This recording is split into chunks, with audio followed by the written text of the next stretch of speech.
Right then, you dirty bum fiddlers, flip your phone landscape so you can see this in full view, because today I have another sterling tutorial for you where I'm going to give you some tips that your dad didn't teach you during your days as a wee little suckling. Alright, let's get this fun cracking then, shall we? Right then, you jolly gobshites, just before I jump into this tutorial, I wanted to get something off me firm tartars. Wanted to say, don't ask me for footage because I won't give footage because this one is my footage. And secondly, all while I appreciate yous asking for power grades and all, the point is, I want you to make it from scratch. Because if your dossers are not learning, then you're not earning, and if you're not earning, then you'll end up what we like to call a broke bitch. And we can't have that. So maybe in the new year I'll make a couple of power grades, but for now, follow tutorial benchhold.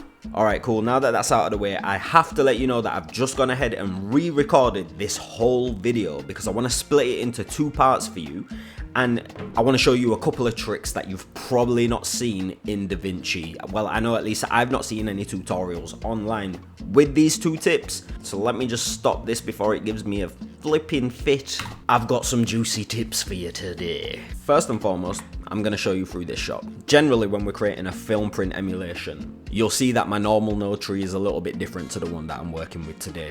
We'll have the input CST, the output CST. Often, depending on if you have a LUT that works within the Rec 709 space or not, you'll create another CST, bloody all the CSTs, convert it to Cineon film log, and then add that LUT. Or if you've got one that works within that Rec 709 space, then you don't have to do the last part, you can just put it before your ODT. Following? Good. But this is a little bit different, and this is where the first tip actually comes in super handy. So I'm not going to break down everything that I'm doing. What I want you to understand, if I just flip this off, is I've gone ahead and created my IDT, my ODT. From that point, I've then gone and done some exposure work and some balancing work just to get it back into a neutral starting point so I can see what I'm working with. This is tip number one. What I wanted to teach you today was how two LUTs can work together and how you can pull information out of it depending on what composite mode you set it to.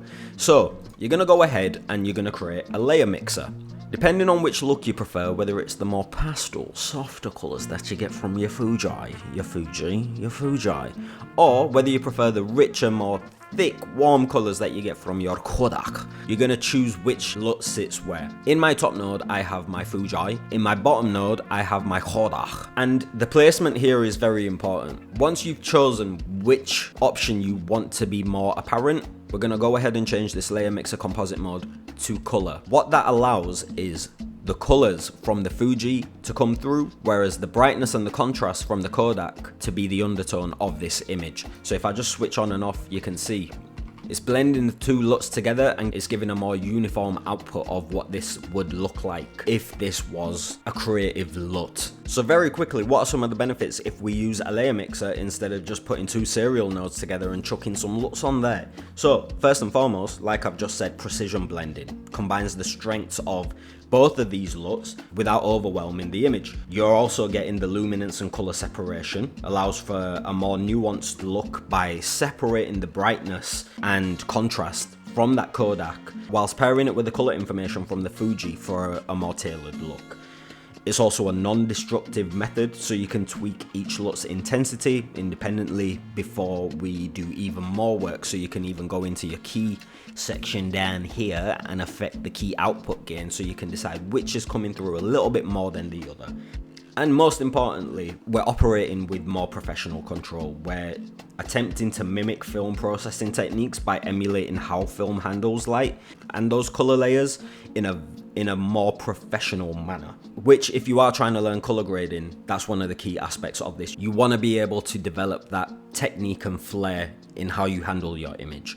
So this is the very first thing that we're doing. What I've then gone ahead and done is I've created a look development, because I really do enjoy the contrast that comes from the Kodak. And without this, I'm not getting as much contrast coming through. You are still picking it up in the tonality with the shadows. The image isn't as punchy, because what I am telling my layer mixer to do is prioritize the color from the Fuji LUT. So I wanted to then go ahead and create a little bit more, which is why I've created a look adjustment pre-layer mixer, and I've gone into my contrast and I've started to create that nice S-curve, because I still want it to be soft. I don't want it to be crushed. I don't want any element of this image to feel crushed.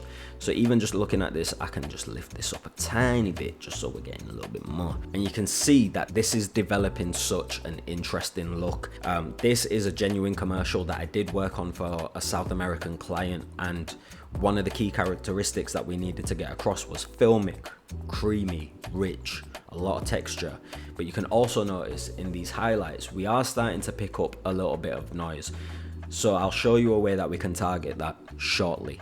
But this is tip number 1, and I can guarantee if you learn how to fine tune your approach to make this work, you're going to develop such beautiful and interesting looks from this, because we often don't think about combining 2 LUTs together and how that would work and the way of kind of setting it into our node tree, and this is one of those methods that we can use. In part 2 of this video, I'm going to show you what it would look on the flip side, but for now, this is what we're running with. We're running with how do we get that nice commercial look with all of the characteristics of a commercial, and this is going to be our base. Tip number 2. This is what DaVinci refers to as color slice. And you can see immediately after I've activated my color slice node, it's doing a lot. Let's flip over to this tab so you can actually see what's happening.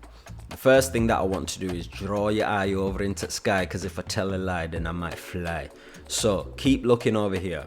When I take the left slider in my cyan parameter, you'll see what happens. The more I start to push this,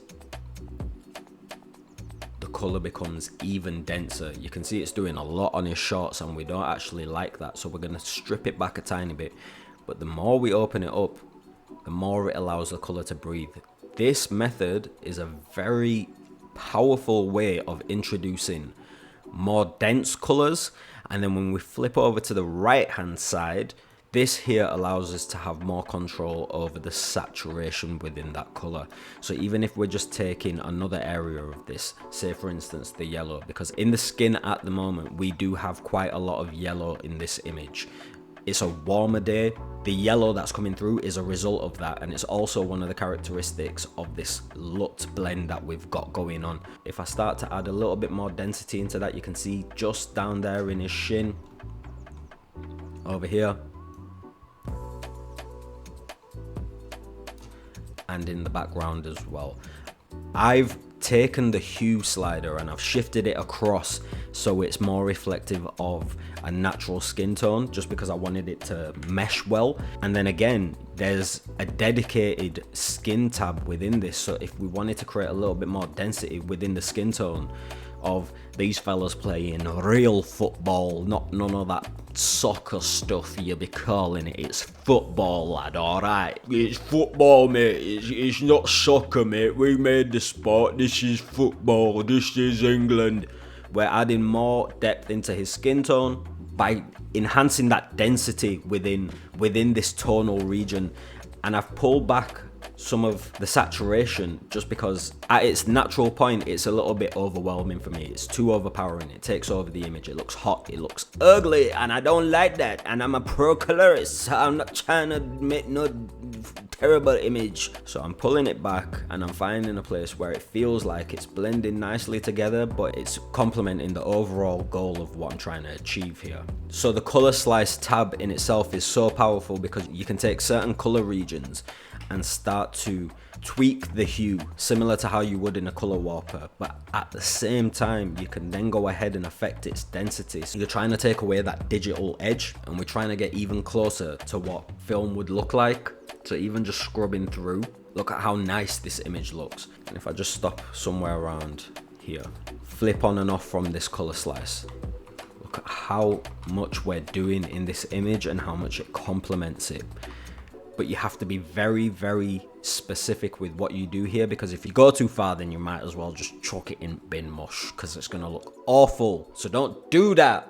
I keep telling you, just listen to what I'm saying. So let's see what this looks like on a slightly different scene. You can see I've already gone ahead, and if I just disable this, same thing again, IDT, ODT, exposure, lifting up this image, white balance, bringing it back to a neutral starting point, going ahead and bringing in my LUT layer mixer, where we've got the Fuji on top, we've got the Kodak on the bottom, we've set the composite mode to clear.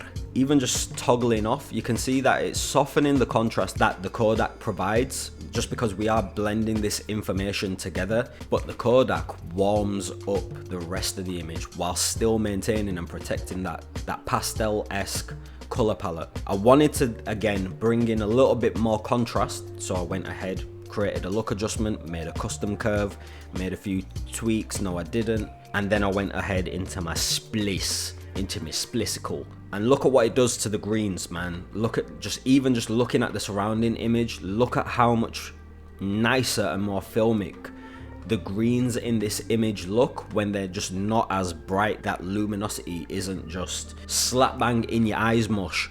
Heading back over to this color tab, I've added more density and a little bit more saturation into the greens. I've shifted that yellow hue. Although the separation between that bluey green and that yellowish green is nice, I want to emulate colors that represent more Western tonalities. So I'm taking that hue slider and I'm just bringing it across the green, and then I'm adding a little bit more density into it. Pull out some of that saturation just so it's not too much, and kaboom, that looks so much nicer. Let's have a little play around with the cyan in the sky. So what happens if I start to bring in a little bit more saturation here, and then I just want to kind of make that color feel a little bit more thick, so I slightly raise up that cyan density.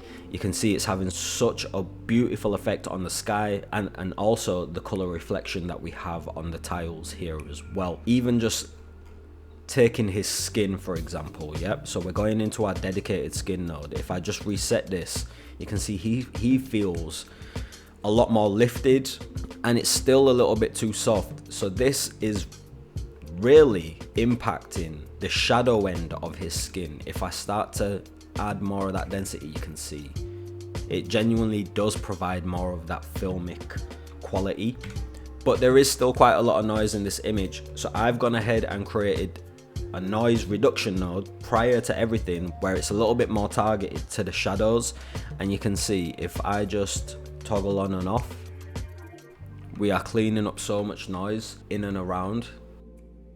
And that's another tip that you can use. You don't just have to apply noise reduction to the entire image. If there's noise in an area which is more noticeable, we can go ahead and target it as well. That's my 3 tips for you in part 1 of this video. In part 2 of this video, I'm going to show you how we can recreate a look from a film that I just watched again last night, and I was like, oh my god, why have I not tried to recreate this look in some form and shape of way? But now that I'm kind of using this process as well, and I'm experimenting with this process, I feel like we can get a very, very close rendition of this film look by flipping this composite mode and trying out a slightly different method which looks just as nice but gives such a different result. And I can't wait to share that one with you as well. But look, you lot have been smashing this YouTube channel. You've bloody blasted past 500 followers. We're up to nearly 600 now. Thank you so much for just supporting this channel and watching these videos. It means so much to me. I can't even express. If I do, I'm probably going to reach peak sensation and explode like an hijack. So I'm not trying to do that because I still have the other video to make, okay? I just wanted to say I'm so grateful. Thank you to everyone. Keep your eyes peeled for part 2 of this. It's probably going to be the last video of December. I know, oh, you're breaking my heart. But it's going to be a banger, and then we're going to be back even stronger in January, and I'm going to give you even more content. So yeah, thank you so much for sticking with me. Let me know what you think of this look. Drop a comment in the comment section and let me know if you've learned anything new from this. If you've been experimenting with this method and what you've taken away from it. This is a community. Let's strengthen it. But yeah, till part 2, remember to wash your ass, brush your teeth, hit the sub button, hit like, drop a comment, share this video. Follow me on Instagram at oddgoats. Hope you enjoyed this one. Alright, cool. Chef Odd. Peace.